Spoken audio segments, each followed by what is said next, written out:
tarder. C'est maintenant mon très grand privilège et un honneur pour moi de vous présenter une grande femme de Dieu. Quand je dis une grande femme de Dieu, c'est vraiment le cas. Elle fait partie des ministères qui circulent le globe en déclarant que Jésus est bon, que Jésus guérit les malades, que Jésus baptise le Saint-Esprit. Elle croit toujours dans la Bible. Amen. Elle n'a pas remplacé les promesses de Dieu pour la tradition, mais elle croit la parole de Dieu, que Dieu est là aujourd'hui pour vous rencontrer. Et puis, elle a un ministère béni, un ministère de télévision. Vous l'avez peut-être déjà suivi également sur enseigne-moi.com avec des clips, des partages dans nos quotidiens. Donc, sans plus tarder, j'aimerais vraiment ça vous inviter à l'accueillir d'une façon québécoise, d'une façon très chaleureuse, notre sœur Audrey Mac de la Floride. Est-ce qu'on peut se lever? Bonjour, c'est béni, pasteur. Alléluia. Merci, merci, merci, merci, merci. Vous pouvez vous asseoir. Oh, c'est tout. Vous savez que venir ici, Granby, IVQ, c'est IVQ, oui. EVQ. Je fais comme pasteur Joël, je franglise un petit peu. Amen. Après 30 ans de vivre aux États-Unis, mon français, il en a pris un sacré coup. Mais priez pour moi, amen. Alléluia. Mais je disais hier que venir à Granby et à enseigne-moi.com et à EVQ, c'est un de mes endroits préférés sur la terre. Et voyez, je le dis pas, en fin de compte, je le dis pas pour vous faire plaisir ou quoi que ce soit, même, mais je voyage à peu près, je suis allée dans à peu près 50 nations, 50 et quelques nations, mais là, ici, au Québec, à Granby, à chaque fois que je sais que je viens, alors je me réjouis et j'ai hâte de venir, amen. Alors merci, merci, merci pour votre chaleur, pour votre gentillesse, pour votre amour, amen, alléluia. Vous savez, des fois, ça m'arrive de préparer un message. Et alors, je passe des heures, j'étudie, je prie, j'essaie de préparer ce message. Et des fois, à la dernière minute, le Seigneur me change, me dit de changer. Et ça m'est arrivé. J'avais passé des heures pour préparer ce message. Il était bon, je vous promets. Hein. Hier même, j'ai passé toute la journée pour me préparer. Et ce matin, je me suis réveillée. Voilà, Dieu a eu le toupet de me changer ce que j'allais faire. Vous voyez un peu le toupet qu'il a quand même, hein? Mais moi, je me réjouis parce que c'est dans ces moments-là, vous voyez, j'ai appris une chose qu'on doit se préparer comme s'il n'y avait pas de Saint-Esprit. Mais on doit venir derrière ce pupitre comme s'il y avait seulement le Saint-Esprit. Et alors quand le Seigneur me fait ce genre de petits coups comme ça, qui me change mon message à la dernière minute, alors je me réjouis. Parce que je dis, alors Seigneur, oui, on sort de notre zone de confort, voyez, mais peu importe, parce qu'on est là avec le Saint-Esprit. Et moi, c'est mon expérience, en fin de compte, qu'à chaque fois que ça se passe, c'est qu'il y a quelqu'un là, dans la salle, c'est votre faute, hein. Il y a quelqu'un là dans cette salle qui a des questions, qui a peut-être des choses qui se passent dans leur vie, que le Saint-Esprit, il est tellement bon. Dieu, il est tellement bon qu'il va changer le cours d'un message. Il va changer les choses afin de pouvoir répondre à cette personne, pour pouvoir bénir certaines personnes. Amen. Moi, je me rappelle, il y a à peu près 2 ans de cela, je devais aller dans une ville en Floride pour faire une conférence de guérison. Non, pardon, je reprends. C'était pas une conférence de guérison, c'était deux réunions. Et j'avais la liberté de prêcher ce que je voulais. Et j'avais préparé quelque chose de très, très bon. Comment adorer le Seigneur en esprit et en vérité. Et alors, au cours, mon mari et moi, on est dans la voiture, prêts à aller dans cette ville. Et tout d'un coup, au cours du voyage, il y a la paix, je m'étais préparée, j'avais un bon... Et la paix du message, la paix du Seigneur n'était plus là. Tout d'un coup, il y a quelque chose qui me tourne, je dis, non, ça va pas. À chaque fois que je regarde mon message, je dis, ah non, ça va pas. Et tout d'un coup, j'ai ressenti une prêche sur la foi et sur la guérison. Alors j'ai dit, d'accord, j'arrive, j'attends, je suis derrière le pupitre, je dis, ok Seigneur, t'es sûr, hein? T'es sûr, hein? Et alors, je commence à prêcher sur la foi et la guérison. Vous savez, la vérité, c'est que ce soir-là, il y avait une jeune femme qui avait été invitée, qui avait la fibromyalgie pendant 10 ans. Elle a été malade, alitée pendant 10 ans. Elle avait 28 ans. Et depuis l'âge de 18 ans, elle avait passé la moitié de sa vie au lit. Et ce soir-là, quelqu'un l'avait invitée à l'église. Et vous savez, avant de venir à la réunion, elle est prête à aller dans la voiture. Et le Seigneur lui parle, dit, porte du bleu ce soir. Je veux que tu portes une chemise bleue. Seigneur, quoi? Donc elle va dans son placard, elle va mettre une belle chemise bleue et elle est assise là à la réunion et pendant la réunion, elle a du mal à ouvrir les yeux. Elle a du mal à rester réveillée. Elle est en douleur, elle n'arrive pas à faire attention à ce que je dis. Et tout d'un coup, au milieu du message, je m'arrête, je dis, est-ce que Dieu vous a dit de porter la couleur bleue? Tout d'un coup, cette jeune fille qui n'arrivait pas à garder les yeux ouverts, elle ouvre, elle dit, mais Dieu, c'est toi que tu me parles. Tout d'un coup, ça l'a aidé à rester. Dieu a eu son attention.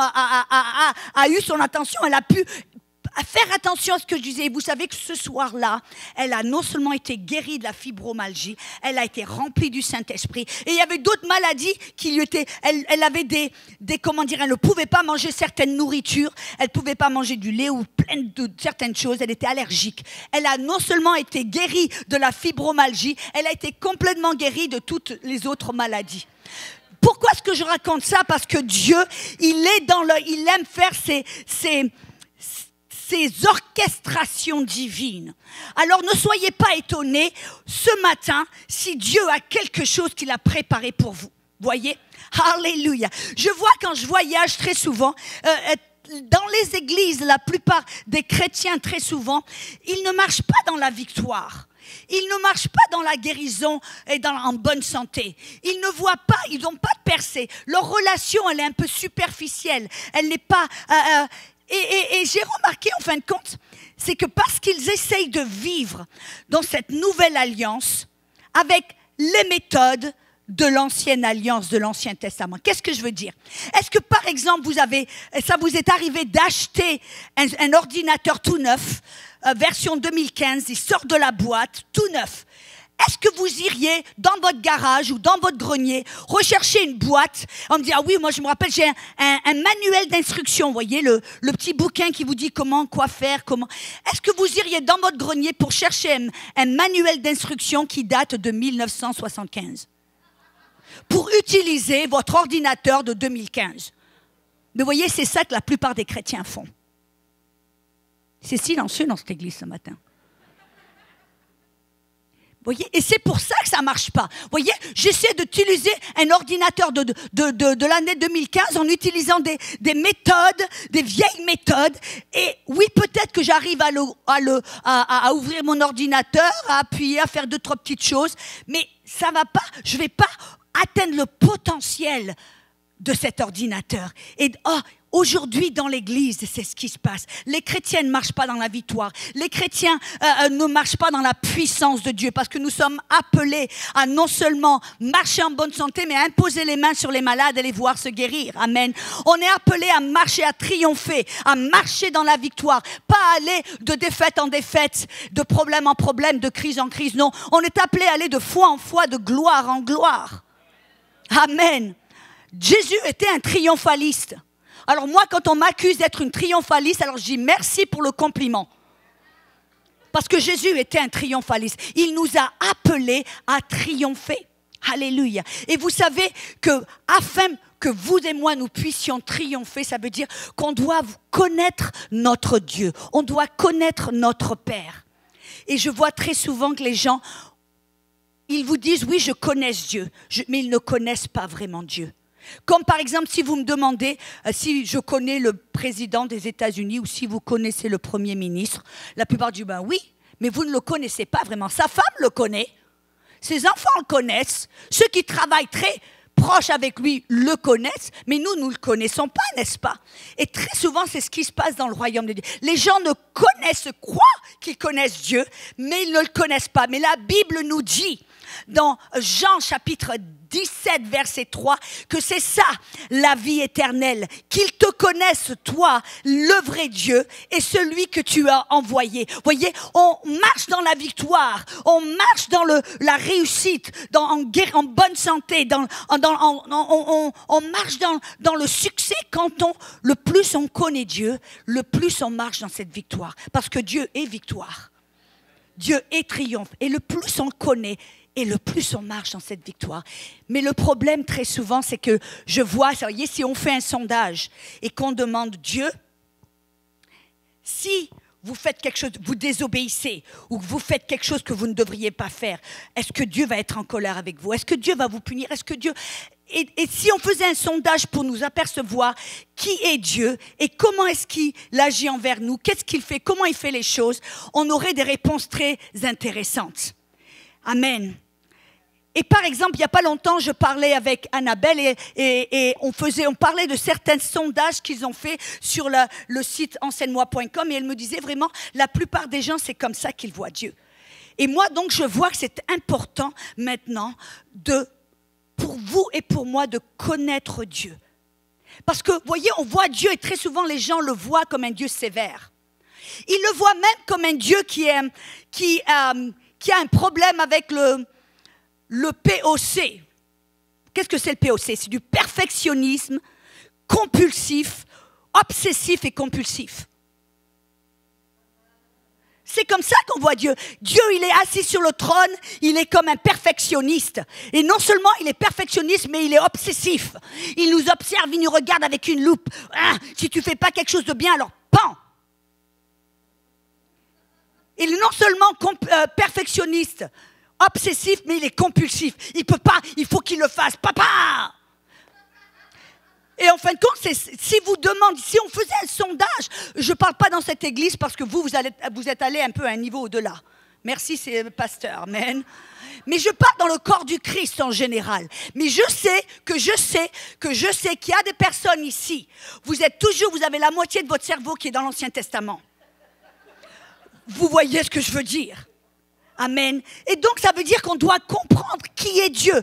Pourquoi est-ce que Dieu, parce que c'est la vérité, quand vous regardez dans l'Ancien Testament, Dieu, il avait l'air tellement sévère. Ah, mais je vous dis que si quelqu'un allait ramasser des brindilles le jour du sabbat, on devait le lapider. S'il faisait un pas de travers, paf, il y avait des problèmes. Dans l'Ancien Testament, on voit un Dieu qui était tellement sévère, qui était vraiment intransigeant. Mais alors on regarde dans le Nouveau Testament et on voit Jésus, tout plein de grâce, tout plein de miséricorde. Une femme dans l'adultère, il lui pardonne, il lui dit « va, ne pêche plus ». Un homme qui était l'ami des pécheurs, mais qui était contre les hypocrites, n'est-ce pas? Mais on se dit « mais alors, attends un petit peu, est-ce que Dieu est schizophrène là ?» Vous savez ce que c'est la schizophrénie? C'est double personnalité. Un jour, ils sont comme un petit ange. Le lendemain, ils se lèvent du lit. Ils sont transformés en diable. C'est ça, un schizophrène, double personne. On regarde Dieu, on se dit, mais Dieu, il a l'air d'un schizophrène. Dans l'Ancien Testament, il a l'air d'être tellement intransigeant et sévère. Et c'est vrai, n'est-ce pas? Mais on regarde Dieu dans le Nouveau Testament et on a l'impression qu'il est en vérité plein de grâce et d'amour et de gentillesse. Et de patience et miséricorde. Alors on se dit qui est le vrai Dieu? Que le vrai Dieu se lève, s'il vous plaît. Vous avez déjà vu cette émission? Que le vrai Dieu se lève. On a l'impression en vérité et on ne sait pas qui est le vrai Dieu. Alors on est ici, on essaie de marcher dans cette nouvelle alliance, mais on a cette confusion. On dit, alors Dieu il est comment? Il est comme ça ou il est comme ci? Il est comme ci ou il est comme ça? Alors on doit mettre les points sur les i et savoir qui est Dieu. Que le vrai Dieu se lève. Quel est notre Dieu? Et c'est-à-dire qu'on doit commencer à regarder et à se rendre compte vraiment qui est Dieu. Quelle est sa vraie personnalité? Quelle est sa vraie nature? Et pourquoi est-ce qu'il paraissait si sévère dans l'Ancien Testament? Amen. C'est vrai que vous savez qu'on regarde la plupart des chrétiens, parce que dans le livre des Genèse, vous vous rappelez quand Adam a désobéi? Qu'est-ce qui s'est passé? La Bible nous dit dans Genèse chapitre 3, versets 23 à 26, je pense, que Dieu a dû prendre Adam et Ève et les a enlevés du jardin. il les a enlevés du jardin et il leur a empêché de rentrer dans le jardin. Et même il a mis un ange avec une épée flamboyante à l'entrée du jardin pour les empêcher d'y revenir. Et vous savez que la plupart des chrétiens, qu'est-ce qu'ils voient? Ils voient un Dieu qui est furieux, un Dieu qui est tellement en colère parce qu'après tout, l'homme l'a trahi. On voit Dieu avec la fumée qui lui sort des narines. Je t'avais fait confiance, je t'avais tout donné, je t'avais béni, et c'est comme ça que tu me repaies. C'est ça qu'on voit. On voit Dieu qui prend Adam et Ève par les cheveux, qui les tire, qui les fait sortir du jardin, un coup de pied aux fesses en disant « Reviens pas !» Et donc, on a cette impression que Dieu, il était tellement en colère parce qu'il est le péché, il était tellement en colère qu'il était en colère avec l'homme, qu'il était intransigeant avec l'homme et qu'il a dû le chasser dans sa colère et dans sa fureur. Mais vous savez en fin de compte pourquoi est-ce que Dieu a dû chasser Adam et Ève du jardin? Pourquoi est-ce qu'il a dû les enlever du jardin et les empêcher de revenir? Vous voyez, ce n'était pas un acte de colère.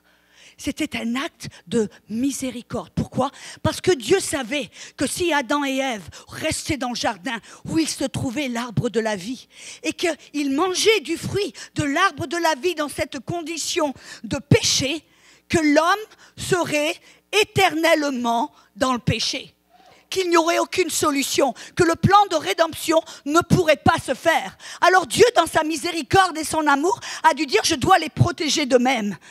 Je dois les empêcher de manger de ce fruit afin qu'un jour je puisse envoyer mon fils, le Messie, pour les racheter, pour les libérer, pour les guérir. Alléluia! C'était un acte de miséricorde, un acte d'amour, si vous me permettez.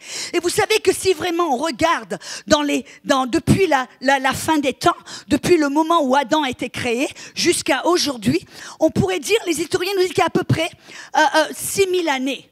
Grosso modo, 6000 ans à partir du moment où Adam a été créé jusqu'à aujourd'hui, plus ou moins 6000 ans.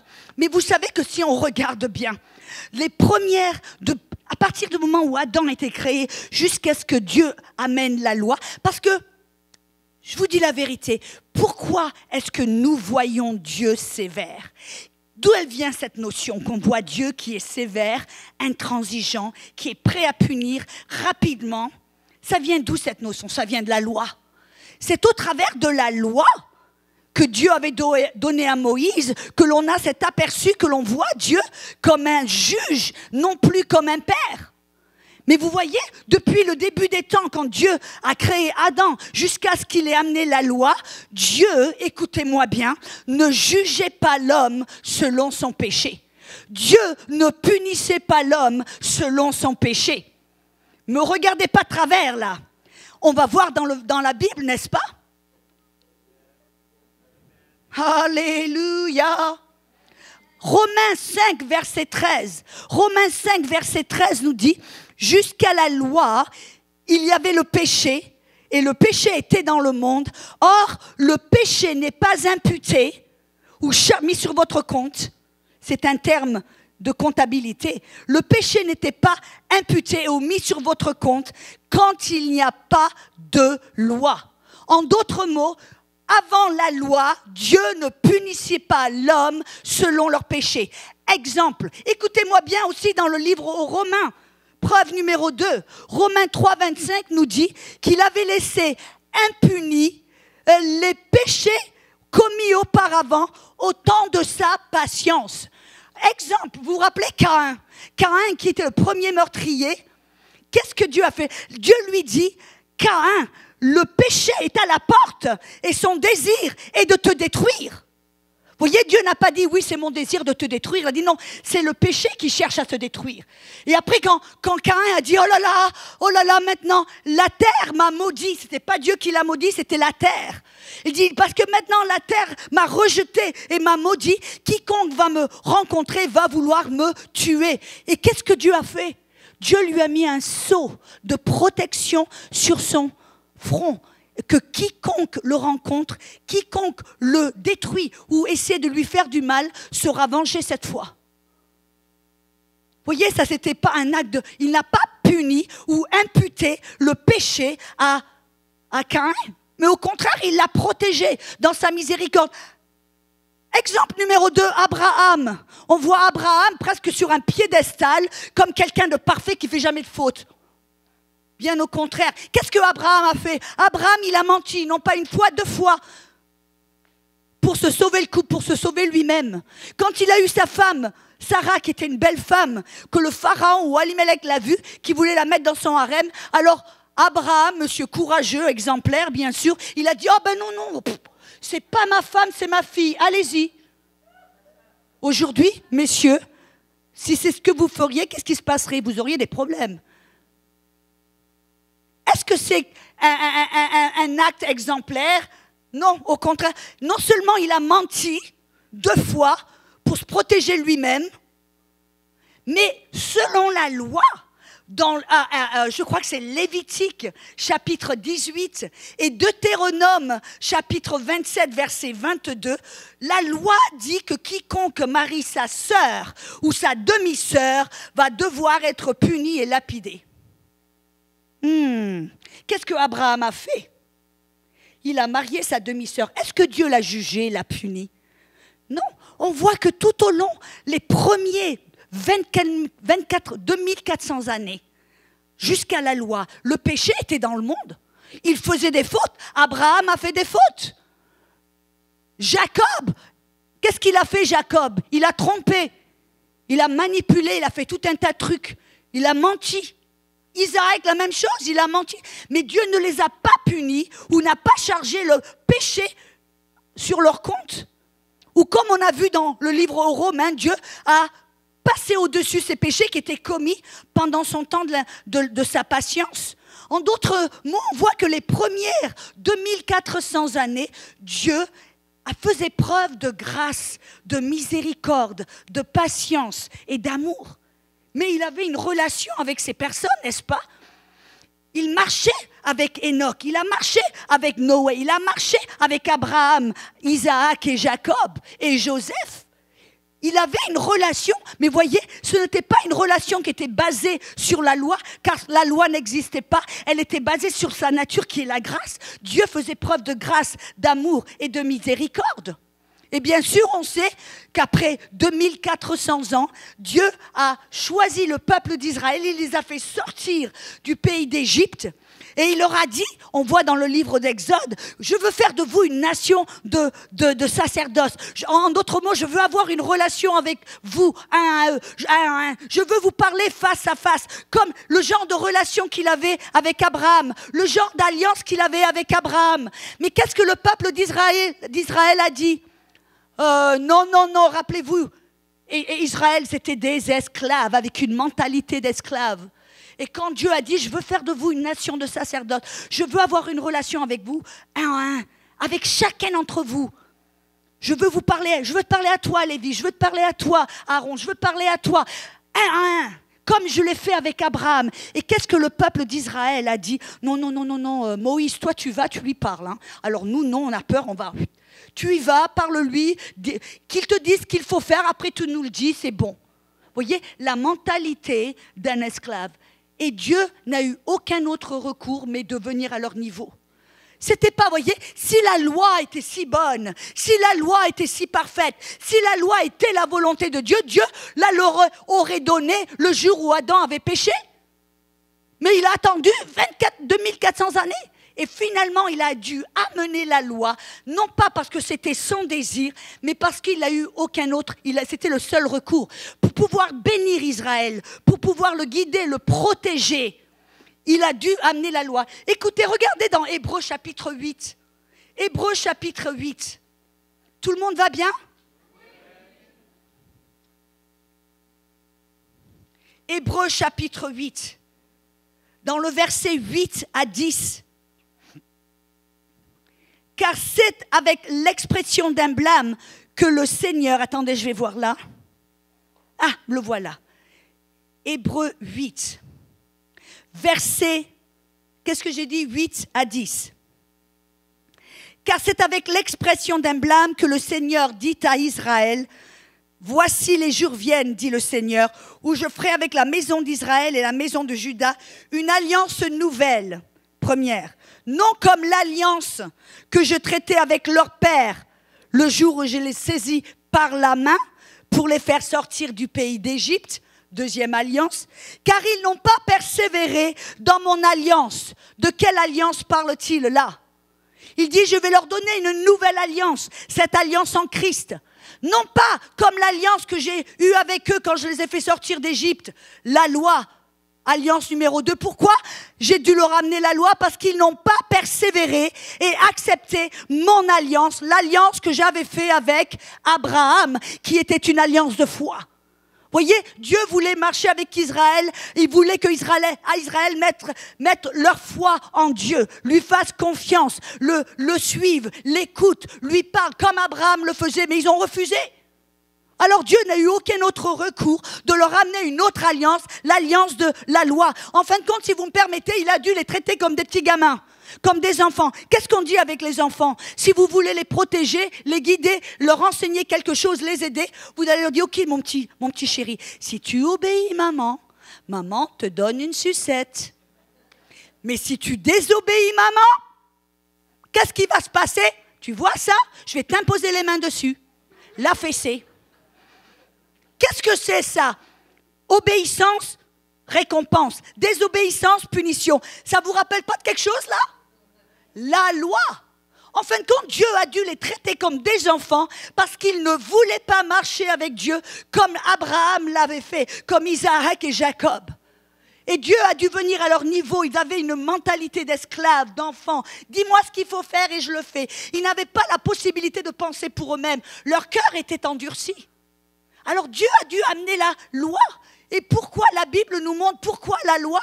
Tout premièrement, Dieu a dû leur amener la loi, comme on a vu, pour les protéger, les guider, pour les empêcher de désobéir, jusqu'à ce qu'ils grandissent. C'est comme ça qu'on fait avec un enfant. On le punit, on le récompense jusqu'à ce qu'il grandissent, voyez. Et quand cet enfant vient à l'âge de 30 ans, est-ce que vous allez le motiver avec des sucettes et des fessées? Non, vous allez le motiver avec votre parole, votre conseil. Et après, vous allez lui donner la liberté de choisir, lui faire confiance. C'est ça, Dieu a dû traiter Israël comme des enfants jusqu'à ce que le jour, et la Bible nous dit jusqu'à ce que le Messie vienne. La loi a été amenée pour les aider, pour les empêcher de désobéir, pour les protéger, jusqu'à ce que Jésus vienne. C'est ce que Galates, regardez dans Galates 3. Oh, je sais que c'est silencieux dans cette église ce matin. Mais voyez, moi, quand j'ai découvert ce message, c'était comme si tout d'un coup, j'ai pu rassembler tous les morceaux de puzzle. J'ai pu connecter tous les points. Et tout d'un coup, ma Bible j'ai commencé à comprendre ma Bible et à comprendre l'Ancien Testament. Alléluia. Merci pour ce Alléluia, je crois que je vais prêcher ici. Tout prédicateur a besoin d'un petit peu d'encouragement de temps en temps. Alléluia.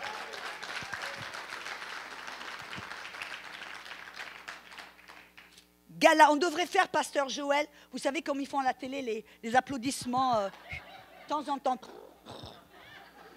Je rigole. Il ne faut pas perdre le sens de l'humour quand même. Vous savez que la Bible nous dit que Dieu est assis sur le trône et qu'il rigole. Même si vous ne comprenez pas la blague, on est appelé à rire avec lui, on est assis à la droite du Père. Alors tant qu'à faire, rigolons. Il y a tellement de chrétiens qui ont l'air de cornichons plantés dans le vinaigre. Mais pas dans cette église, il n'y a pas de cornichons ici. Merci Seigneur. Qu'est-ce que j'ai dit? Galates chapitre 3. Galates chapitre 3, verset 19. Pourquoi donc la loi? Elle a été donnée ensuite à cause des transgressions jusqu'à ce que vint la postérité à qui la promesse a été faite. C'était qui la postérité ou la semence? C'était Jésus. Et en fin de compte, Dieu, pendant ce moment-là, parce que vous vous êtes rendu compte qu'est-ce qui s'est passé tout d'un coup? Oh là là, le péché commençait à s'étaler, à se répandre, en sorte que les gens commençaient à vivre de plus en plus court. Adam a vécu 930 ans, n'est-ce pas? Après 900 ans, 800, ça a été commencé à raccourcir. Et Dieu, c'est une des raisons pour laquelle il a amené la loi, c'était pour protéger la semence. Et je sais qu'il y en a parmi vous, vous dites, mais Audrey, tu nous dis que pendant le temps d'Abraham, de Isaac et de Jacob et de Noé, tout ça, que Dieu n'imputait pas le péché, qu'il ne punissait pas les hommes selon leurs péchés. Alors pourquoi il a envoyé le déluge? Pourquoi est-ce qu'il a consumé Sodome et Gomorrhe? Pourquoi est-ce qu'il l'a détruit? Je vais vous dire pourquoi. Regardez dans la Bible, dans Romains chapitre 9, verset 29. Romains 9, 29.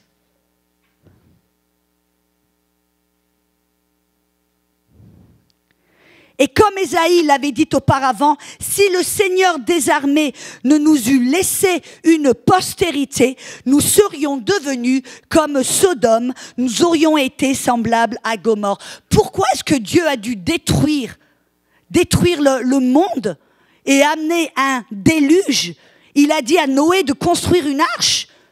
Pourquoi est-ce que Dieu a dû détruire le monde? Pourquoi est-ce que Dieu a détruit Sodome et Gomorrhe? Ce n'est pas parce que Dieu était en colère et furieux et prêt à vouloir punir, prêt, que c'était son désir, c'était son dessein. Il attendait avec impatience de pouvoir les tuer, les détruire.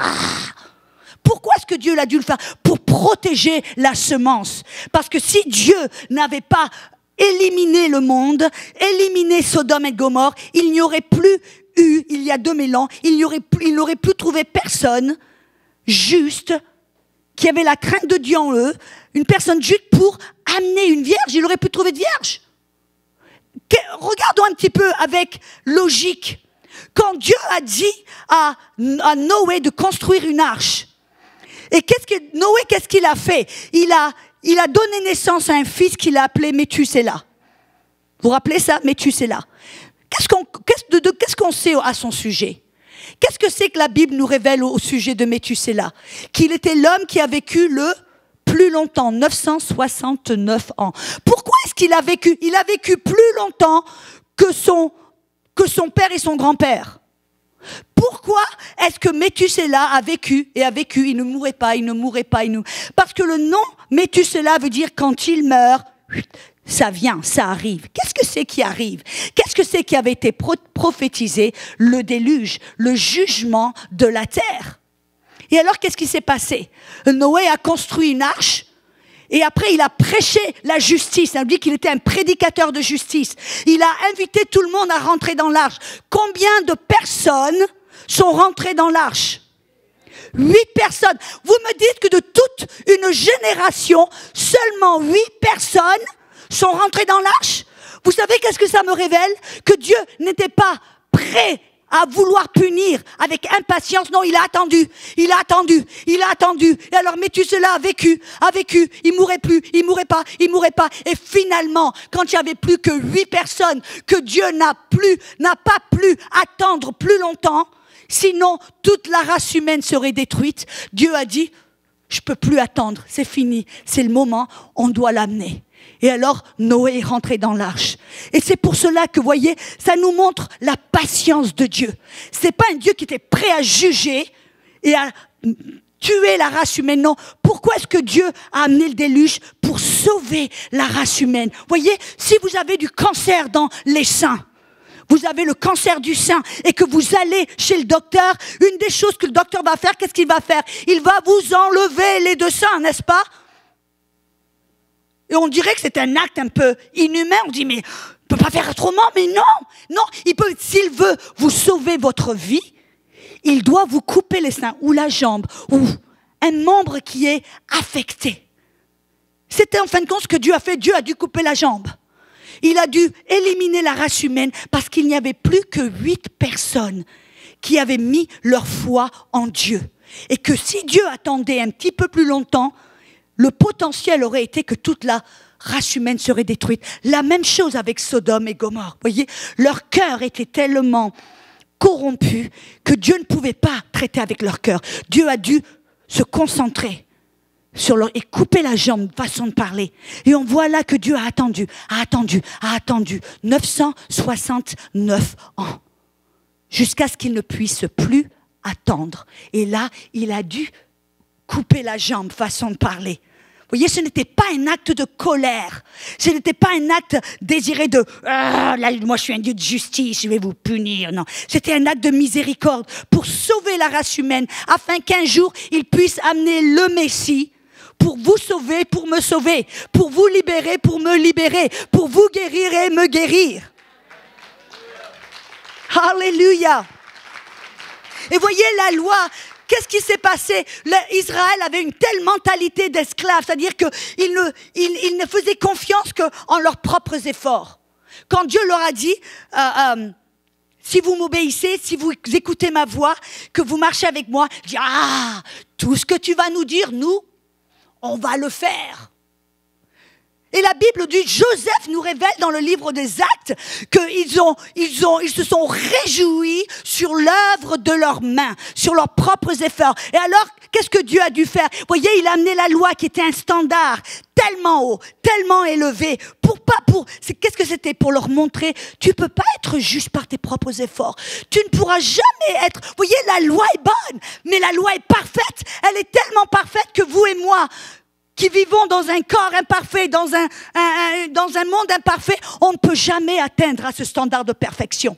La loi est parfaite, mais on essaie, ok, je vais bien marcher, je vais faire ceci, je vais faire cela. Et comme Jacques 2,10 nous dit, si on brise la loi par un, on a tout brisé. Ça n'était pas pour nous rendre justes, la loi n'était pas pour nous rendre justes, mais pour nous montrer... Arrête d'essayer d'être saint. Arrête d'essayer par tes propres efforts d'être juste. Arrête d'essayer d'être ton propre sauveur. Et quand on arrive à la fin de nous-mêmes, qu'on dit, j'ai essayé, je peux plus. Dieu, enfin, il dit, enfin. Maintenant, il va pouvoir, voyez, tu peux, je sais, enfin, ça t'a pris longtemps. Je sais, tu peux pas. Mais regarde, il y a quelqu'un qui va pouvoir te rendre juste. Il y a quelqu'un qui va venir qui est parfait. Et en lui, tu seras parfait. En lui, tu vas accomplir la loi. En lui, tu vas pouvoir marcher droit. Voyez, c'est ce que la Bible nous dit, que la loi est venue jusqu'à ce que Jésus soit venu. Et bien sûr, on voit après. Voyez, pourquoi? On voit après, voyez ça, la loi, ça a duré combien de temps? La loi vraiment de Moïse à Jésus. La loi était jusqu'à ce que Jésus vienne. Et de Moïse à Jésus, il y a combien de temps? Il y a 1600 ans qui se sont passés. 1600 ans. Et on a vu que pendant la loi, Dieu a dû juger l'homme selon son péché. Dieu a imputé le péché à l'homme. Et immédiatement, s'il péchait, ils étaient punis. S'ils obéissaient, Dieu pouvait les bénir. Mais moi, je me rappelle même le roi David a dit, tu ne nous as pas punis selon nos péchés. Même sous la loi, tu as été bon avec nous. Même sous la loi, tu ne nous as pas punis selon ce que l'on méritait. Mais après, on voit quand Jésus est venu, de Jésus à maintenant, il y a combien d'années à peu près? Grosso modo. 2000 ans. On voit 2400 ans jusqu'à Moïse. De Moïse à Jésus, à peu près 1600 ans. Et maintenant, de Jésus à nous, à peu près 2000 années. Comment est-ce que Dieu agit envers nous en Jésus? Est-ce qu'il nous punit? Est-ce qu'il nous juge? Est-ce qu'il délivre et sa colère contre nous si on fait un pas de travers? Écoutez ce que la Bible dit. Dans 2 Corinthiens 5, 19 dit, Dieu est en Christ, réconciliant le monde à lui-même, n'imputant point leurs péchés contre eux, ou ne mettant pas le péché à leur compte.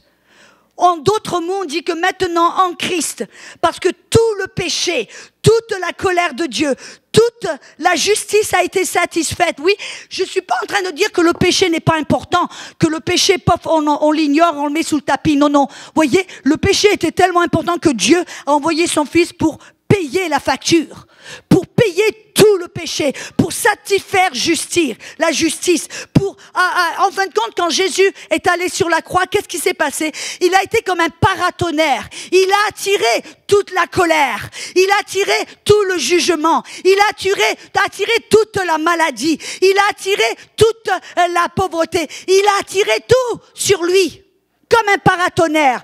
Vous savez ce que c'est un paratonnerre? La foudre de Dieu, la foudre, la justice, la colère, la malédiction, tout le péché sont tombés sur Jésus. Ça veut dire que maintenant, en Jésus, la facture a été payée. Ça veut dire que maintenant, en Jésus, Dieu n'a plus besoin de faire avec nous, de nous traiter comme il traitait les enfants d'Israël. Non seulement pourquoi? Parce qu'il a changé notre cœur. Si vous êtes né de nouveau, il vous a donné un esprit nouveau, un cœur nouveau. Et maintenant, dans votre cœur, vous ne voulez plus pécher. Dans votre cœur, vous voulez accomplir la volonté de Dieu. Êtes-vous d'accord? Dans votre cœur, il y a la justice. Vous avez la nature de Jésus. Vous êtes juste, vous êtes saint, vous êtes parfait. Dans votre cœur, vous voulez accomplir la volonté de Dieu. Et donc maintenant, en Christ, Dieu ne nous juge pas. Maintenant, son alliance avec nous, ce n'est pas comme il le faisait selon la loi, immédiatement punir.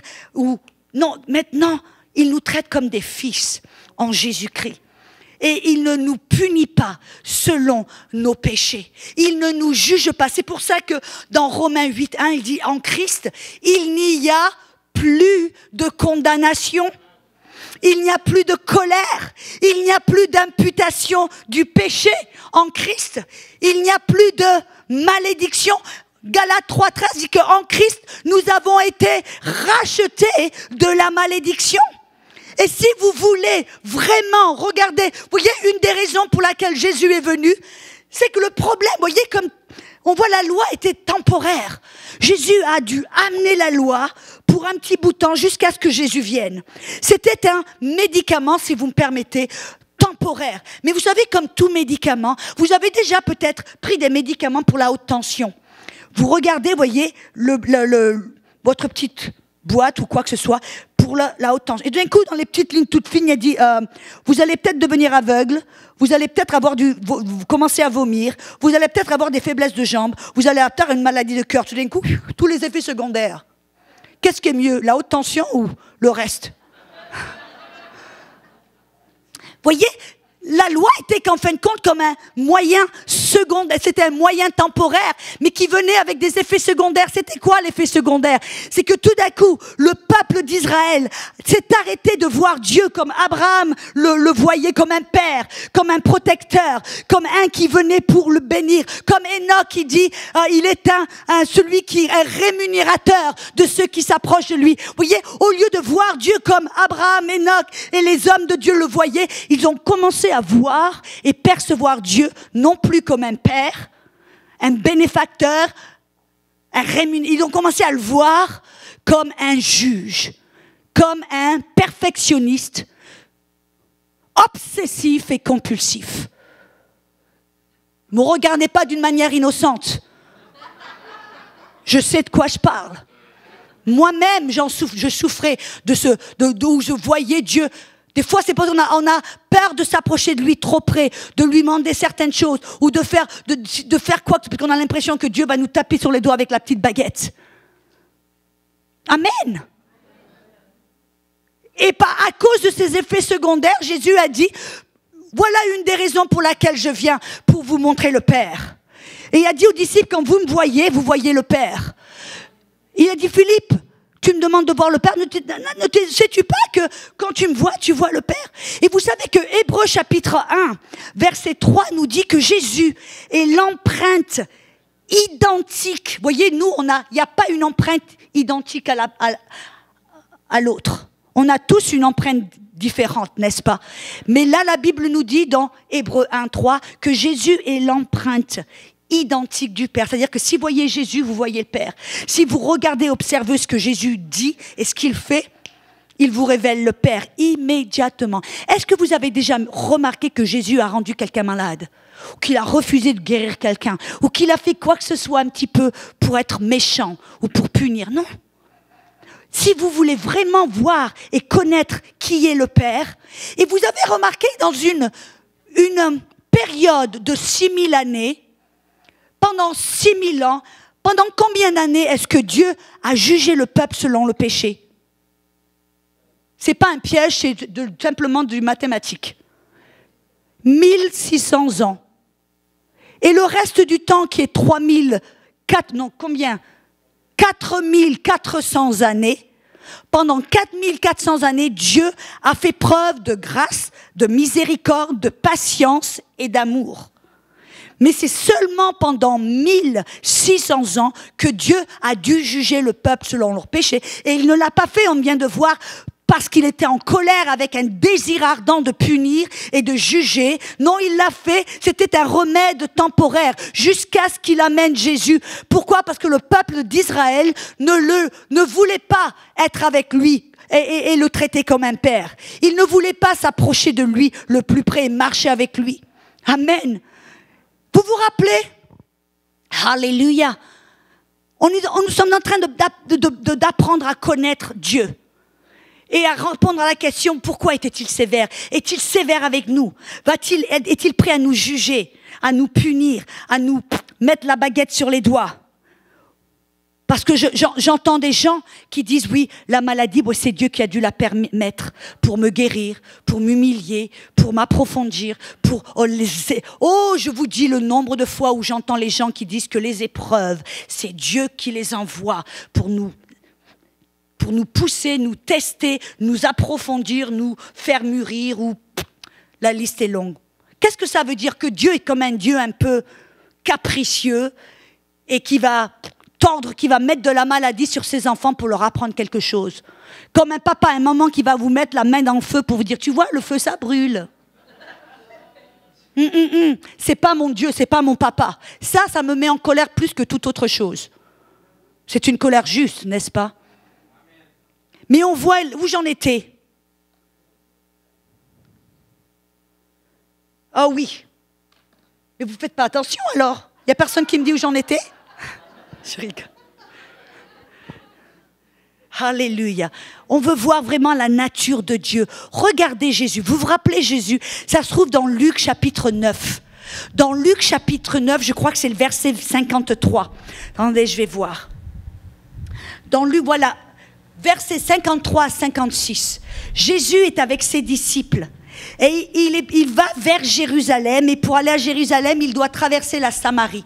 Si vous savez quoi que ce soit, les Samaritains n'aimaient pas les Juifs d'Israël, de Jérusalem. Ils avaient des petits problèmes de doctrine. Ils pensaient là, on doit louer Dieu à Jérusalem, non, on doit louer Dieu n'importe où, bref.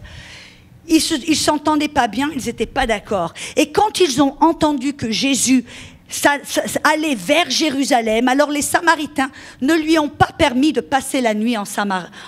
Ils lui ont dit non, on ne te laisse pas rester ici, non. Tu vas vers Jérusalem, alors si tu vas à Jérusalem, tu vas à Jérusalem. Nous, on n'a rien à faire avec toi. Et alors, on voit que Jacques et Jean, qui s'appelaient les fils du tonnerre, ont regardé Jésus. Jésus, tu veux qu'on envoie la foudre sur eux pour les consumer, pour leur faire du barbecue? Tu veux qu'on envoie la foudre comme l'a fait Élisée? Mais rappelez-vous Élisée, de quelle dispensation appartenait-il? La dispensation de la loi.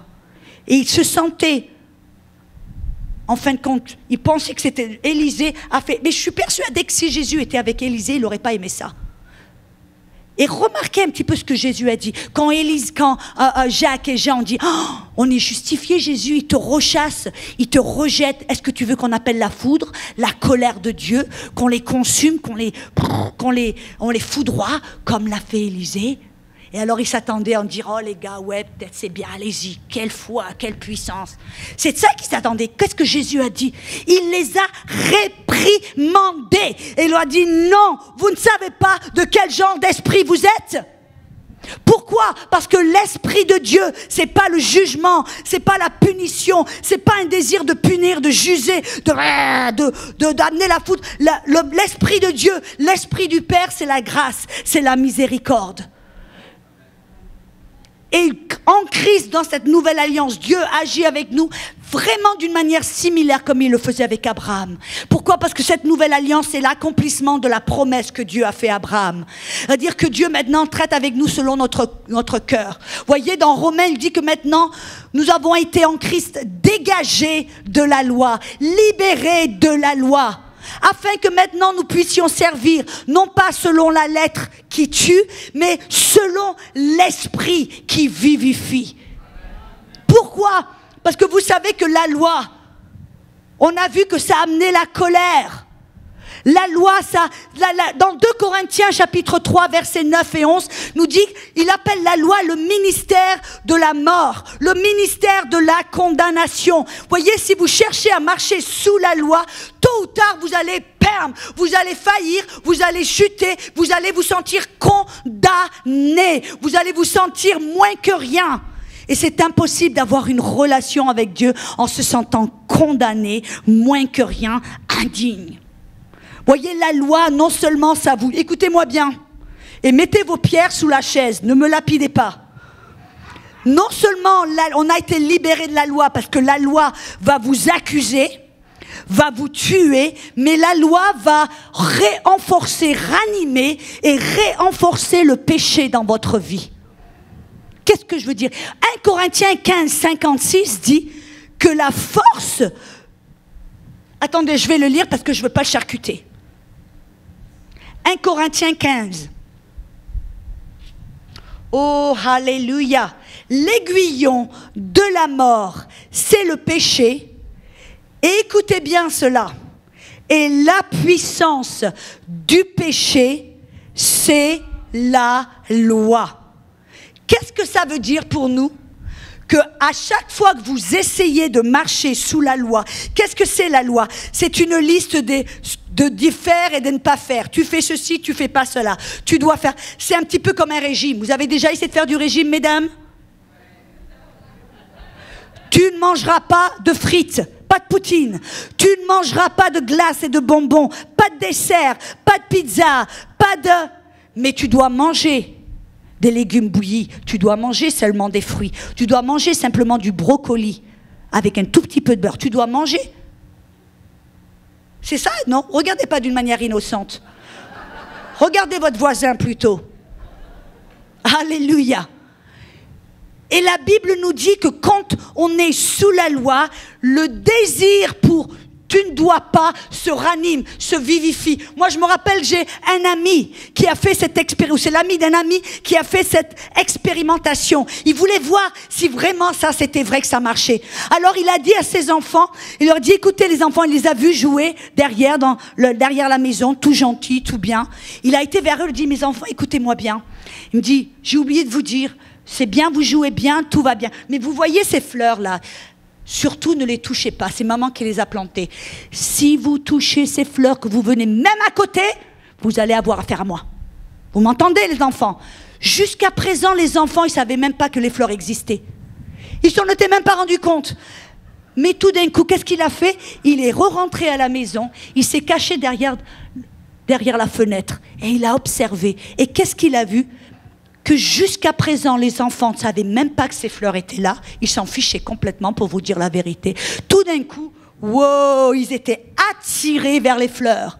Et il les a regardés, et ils étaient tous autour en regardant, en disant, oh, tu te rends compte, on ne peut pas toucher les fleurs. Tu crois qu'il veut que c'est vrai? Tu crois qu'est-ce qui va se passer si on les touche? Tu crois qu'il y avait quelque chose qui va se passer? Oh, je sais pas, ben attends, regarde, toi tu regardes, moi je vais essayer. Hein. Et il les a regardés, et il y en avait un qui était là, avec le doigt de pied. L'autre qui a dit, peut-être que je ne peux pas les toucher, parce que je peux cracher dessus.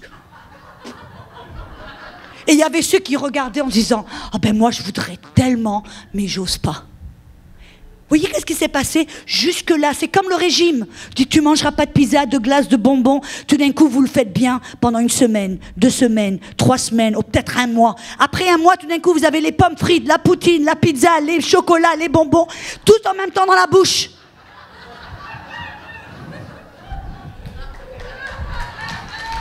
C'est ça la loi. La loi n'a pas été pour vous aider à marcher droit. La loi a été pour vous vaincre, vous dominer. Et c'est ça que Paul dit, que vous ne serez pas dominés par le péché quand vous n'êtes plus sous la loi, mais sous la grâce. Voyez ? Et dans cette nouvelle alliance, on doit apprendre à ne pas vivre notre vie sous une liste de faire et ne pas faire la loi, mais on doit simplement jouir d'une relation avec Dieu, à jouir de cette relation dans l'esprit, à écouter l'esprit. Il nous a donné la parole, il nous a donné le Saint-Esprit. Alléluia. Et voyez, quel est le point de ce message ce matin? C'est de connaître Dieu, d'être libéré dans notre relation avec Dieu. Quand on peut maintenant voir Dieu, non pas comme un juge, un perfectionniste, obsessif et compulsif, mais voir Dieu comme non pas comme un juge qui est prêt à nous taper sur le dos, sur les doigts, mais le voir comme un papa. Et écoutez-moi bien, le fait c'est que quand on marche comme ça, non pas sous la loi, mais qu'on est fondé, enraciné dans l'amour de Dieu, dans la grâce, on sait que Dieu nous aime. Dieu, il n'est pas là pour nous punir et nous juger. Qu'est-ce que va se passer? Vous allez marcher droit, bien mieux qu'avant quand vous essayez tellement. Vous allez marcher droit d'une manière sainte et vous allez jouir d'une relation intime. Vous allez vous approcher de Dieu sans peur. Vous allez pouvoir marcher sans condamnation parce que vous dites, ok, même quand vous faites des fautes, parce qu'on en fait tous. Ne regardez pas d'une manière si sainte avec une auréole autour de la tête. On fait tous des erreurs. Si vous avez dépassé la limite de vitesse ce matin, vous avez péché.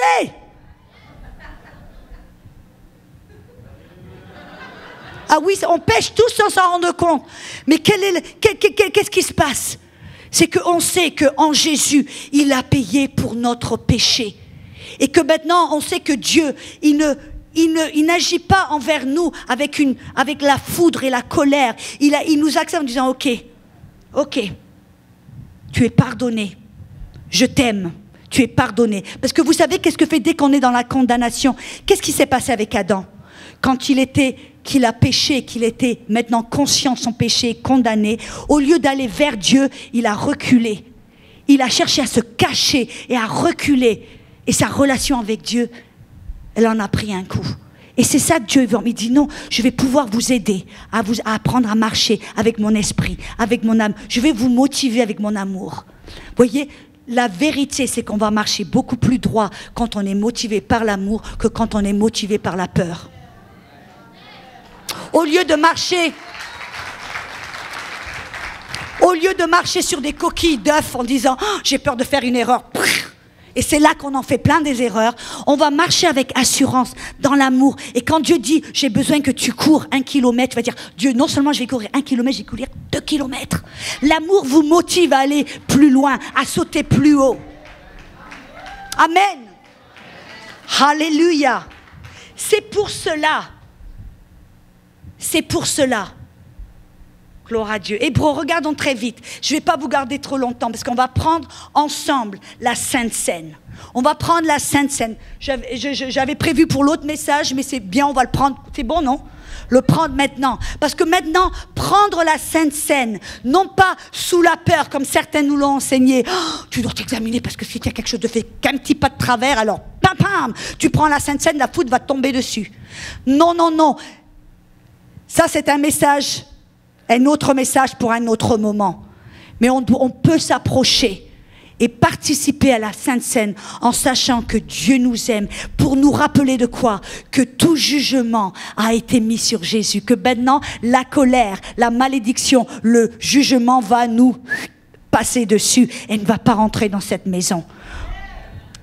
La malédiction n'est plus pour nous.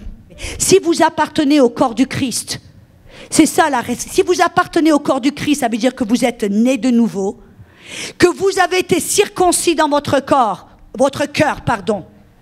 que vous savez, vous êtes né de nouveau, que vous êtes chrétien, vous avez le droit de participer à la Sainte Seine, de vous rappeler que Dieu vous aime, Dieu vous accepte, Dieu n'est pas en colère, il n'est même pas de mauvaise humeur avec vous. Dieu vous aime, il n'est pas en colère, mais Dieu vous aime. Oh, il se réjouit. Oh, et combien de personnes on les a privées de la Sainte Seine, on les a privées. Et je vais fermer. La Bible dit, Paul dit, de ne pas manger la Sainte Seine d'une manière indignement. Question, qu'est-ce que c'est qui nous rend dignes? Qu'est-ce que c'est votre bonne conduite? C'est quoi qui vous rend digne? Votre bonne conduite? C'est Christ, votre foi en Christ. Voyez, cette alliance, c'était l'alliance dans le cœur. La circoncision, c'est du cœur et non de la chair. Et Dieu regarde votre cœur. Si vous avez la foi en Jésus-Christ, que vous êtes né de nouveau en Jésus-Christ, Voyez, si votre bonne conduite ne peut pas vous rendre digne, votre mauvaise conduite ne peut pas vous rendre indigne. Merci pour ce amen.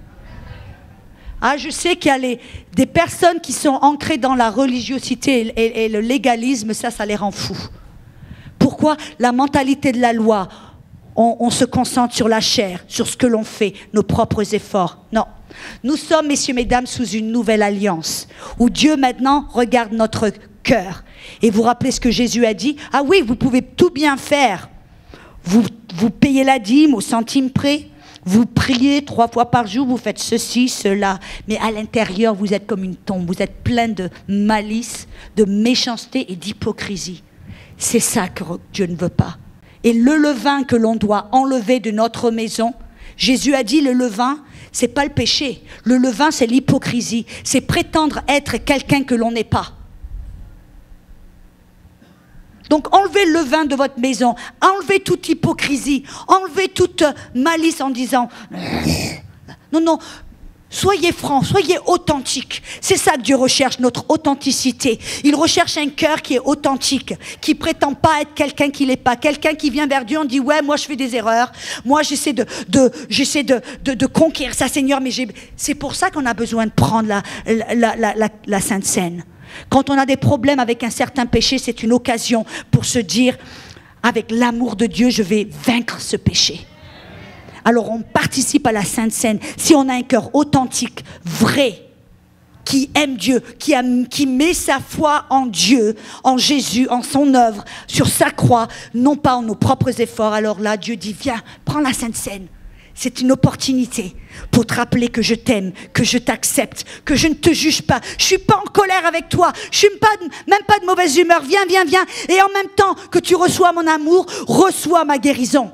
Tu as besoin de force, reçois ma force. Tu as besoin de guérison, reçois la guérison. Amen. Alléluia. Est-ce que je pourrais avoir mon orchestre philharmonique? Ta-da-da! Alléluia. Qu'est-ce que je l'aime. Pasteur Joël, comment procédons à la Sainte Seine? Est-ce que je peux vous laisser faire la Sainte Seine, Pasteur Joël? Vous êtes un expert. J'espère que ce message vous a aidé. Pasteur Joël. On va faire ça ensemble. Vous allez prier aussi. Amen. Gloire à Dieu. On va maintenant distribuer les coupes. Si ce n'est pas déjà fait, est-ce que c'est fait? Non? Non, on vous laisse distribuer les coupes. On va chanter un chant et notre sœur Audrey va prier aussi pour nous. Amen. Vous êtes d'accord? Je vais juste lire un texte dans Éphésiens chapitre 2. Ça dit « Dieu qui est riche en miséricorde à cause du grand amour dont il nous a aimés.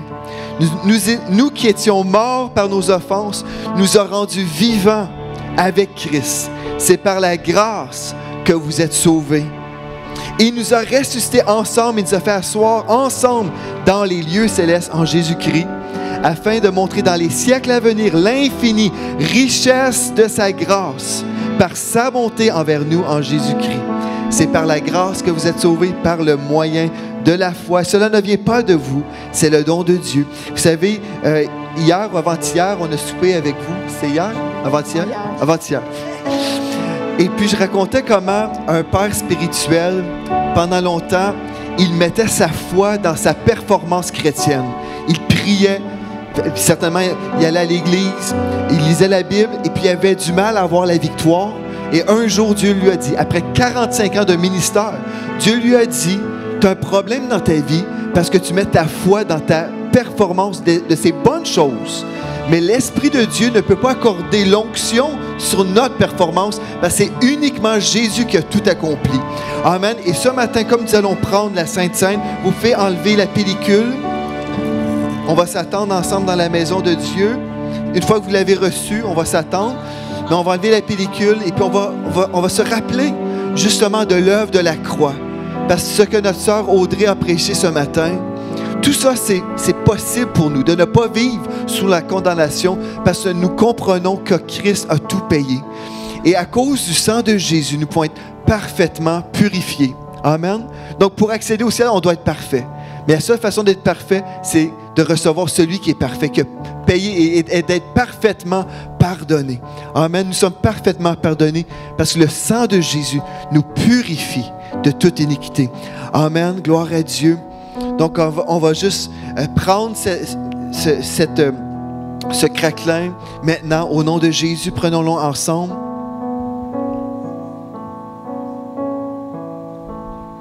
Oui, merci Seigneur Dieu pour ton corps qui a été brisé pour nous. Seigneur, nous te remercions pour l'œuvre de la croix. Nous te remercions pour ton amour pour nous. Merci parce que comme nous nous rappelons aujourd'hui de l'œuvre de la croix, nous entrons dans la liberté totale. Nous sommes libres en toi. Nous ne sommes plus morts dans nos péchés, mais nous sommes vivants pour toi, vivants pour marcher dans la sainteté. Amen. Maintenant, vous pouvez enlever l'autre pellicule, on va prendre la coupe.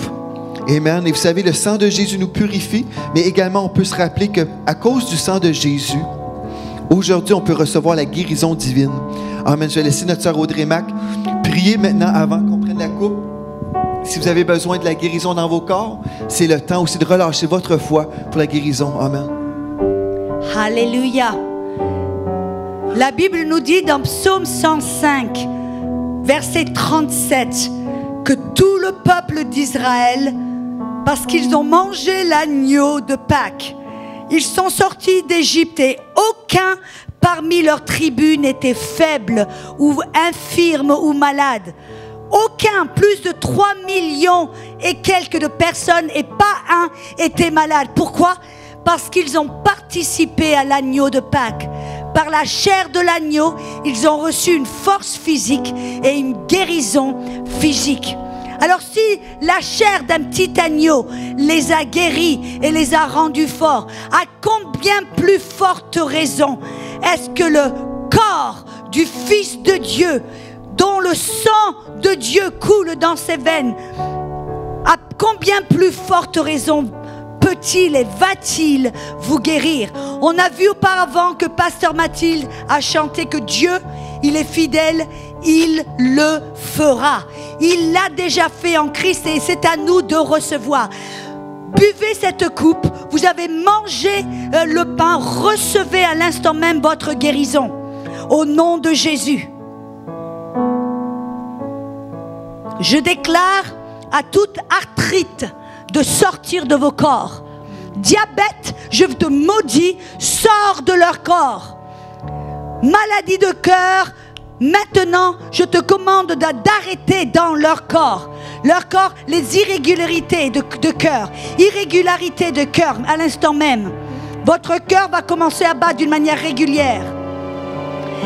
Il y a des problèmes de rein. Le rein droit. Votre rein droit, vous avez eu des problèmes. Vous avez comme une infection qui s'est développée où maintenant vous êtes dans la douleur.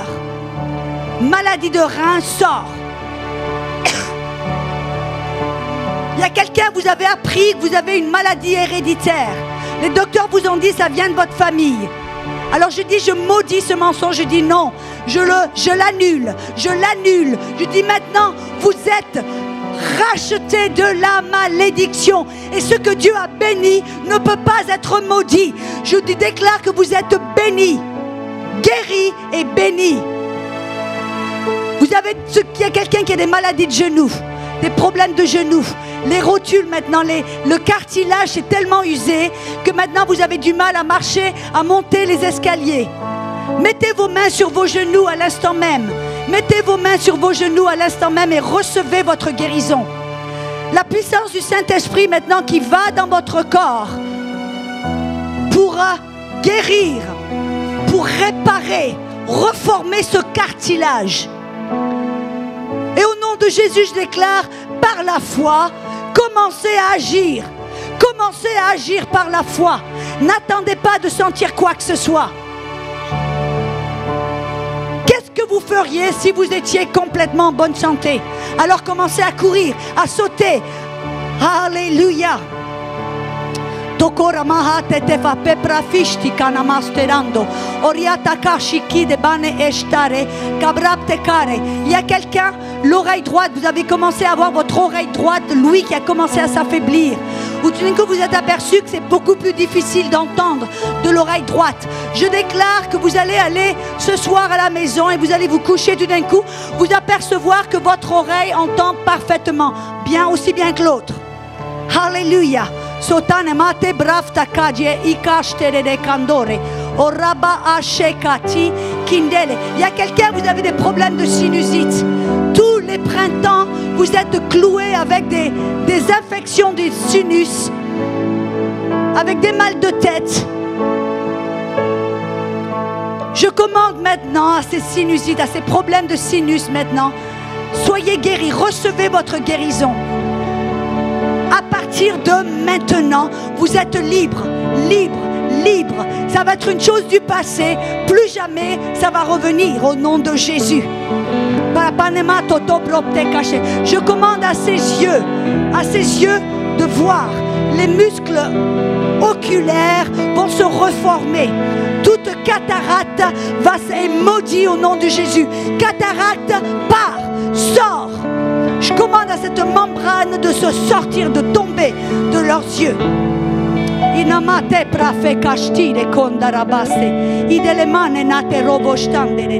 Pasteur Joël, vous avez une parole de connaissance, quelque chose? Oui, moi, ma parole de connaissance est moins édifiante. Oh. Mais bonne quand même, parce qu'elle vient de Dieu. Vous savez, mardi soir, ma femme et moi, on était à Ottawa. Et puis, elle a imposé les mains sur une femme qui avait des problèmes. Mais Mathilde, je pense pas que tu connaissais l'histoire. Hein? Mais la femme avait des problèmes de sinus depuis des années. Et puis, les sinus ont commencé à brûler, c'est ça? Pendant la réunion, pendant le temps de prière et après, en sortant aussi, elle dit, mais ma face est toute engourdie, je ressens ça longtemps après. Gloire à Dieu, Dieu est en train de faire quelque chose. Je vous raconte ça pour vous dire, les guérisons que Dieu opère comme ça nécessitent la foi.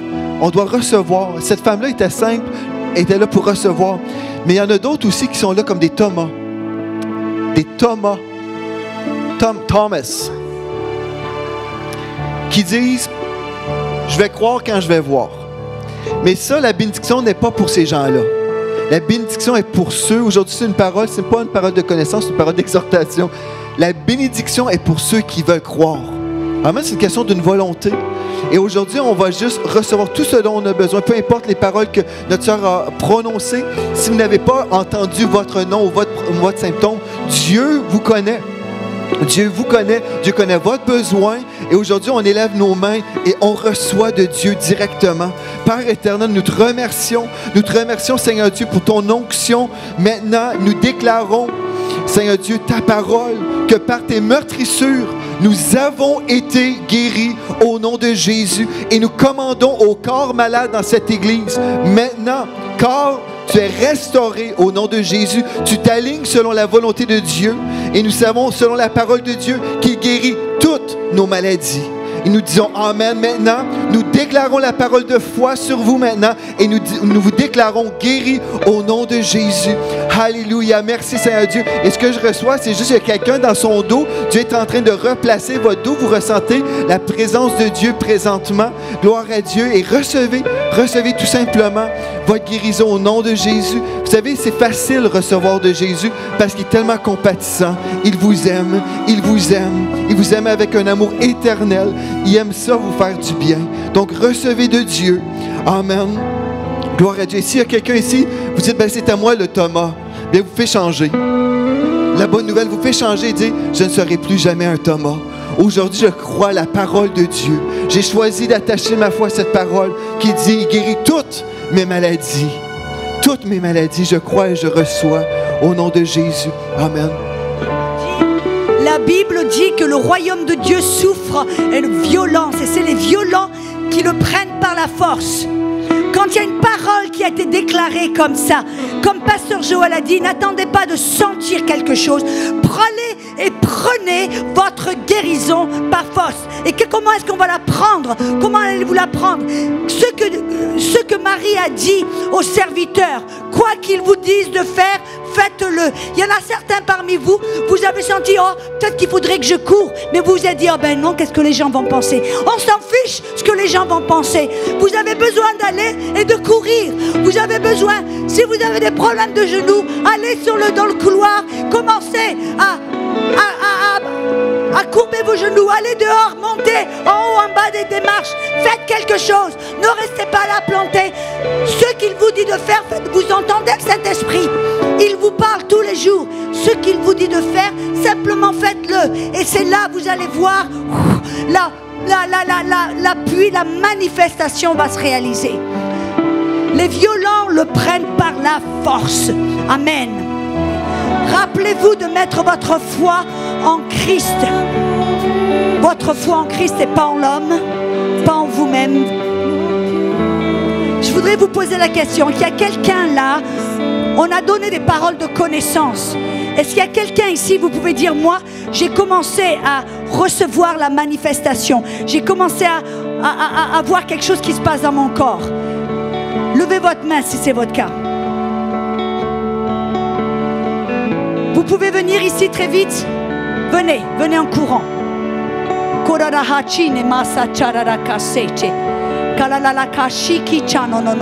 Qu'est-ce qui s'est passé?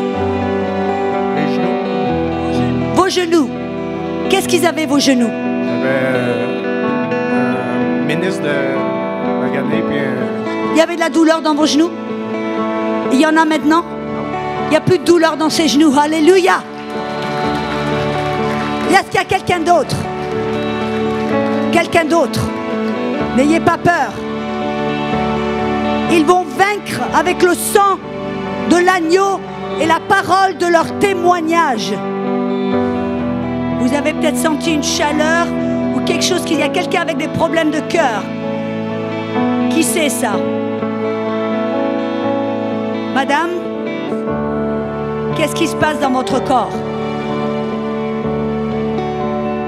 C'est fini? Alors, venez ici très vite.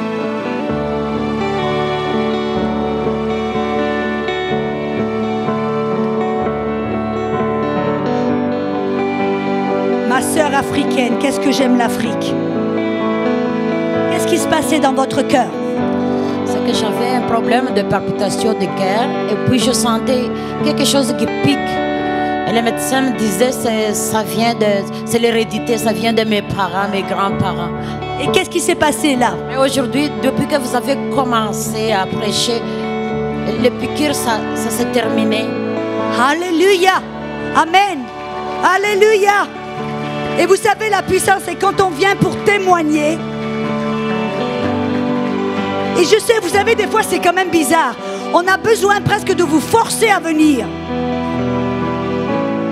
Et je sais qu'il y en a d'autres parmi vous, là, vous avez des témoignages, mais vous avez peur de lever la main ou de venir. Amen. Ne laissez pas ce témoignage que le diable vous le dérobe. Amen. Cette dame avait des palpitements de cœur. On a donné une parole de connaissance. Elle a dit que les docteurs lui ont dit que c'était héréditaire. Et elle a dit qu'au début, quand on a commencé à prêcher et qu'on a prié, les palpitements, son cœur, elle a senti son cœur se guérir. Et les palpitations irrégulières s'arrêtaient. Amen. Alléluia. Je veux vous encourager. Prenez par la force. Et allez vers quelqu'un. Si ce n'est pas ici, devant le pupitre, allez dire à quelqu'un. Témoignez de ce que Jésus a fait pour vous. Ça, c'est un bon moyen pour prendre possession de votre guérison. Amen. Gloire à Dieu. Amen. Amen. Êtes-vous prêts? On va louer le Seigneur. Amen. J'ai à cœur, dimanche prochain, on va faire une école de guérison dans cette maison. Amen. Parce que le Seigneur de Dieu est en train de faire des choses parmi nous. Je crois vraiment que l'Esprit de Dieu est en train de faire, depuis plusieurs semaines, je sais que l'Esprit de Dieu est en train de faire des choses.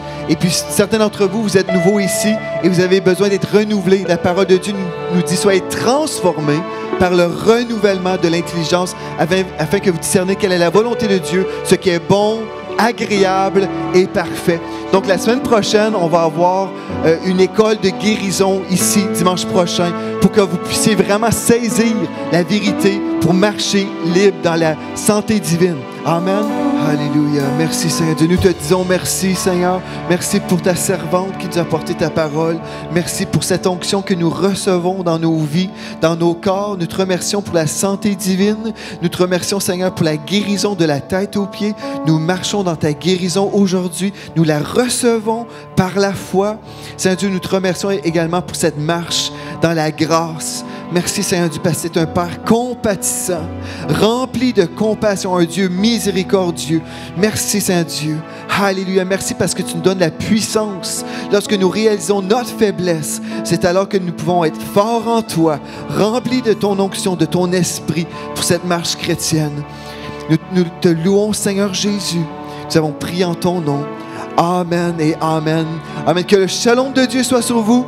Amen. Soyez bénis. Bon dimanche et bonne semaine à mercredi soir. Amen.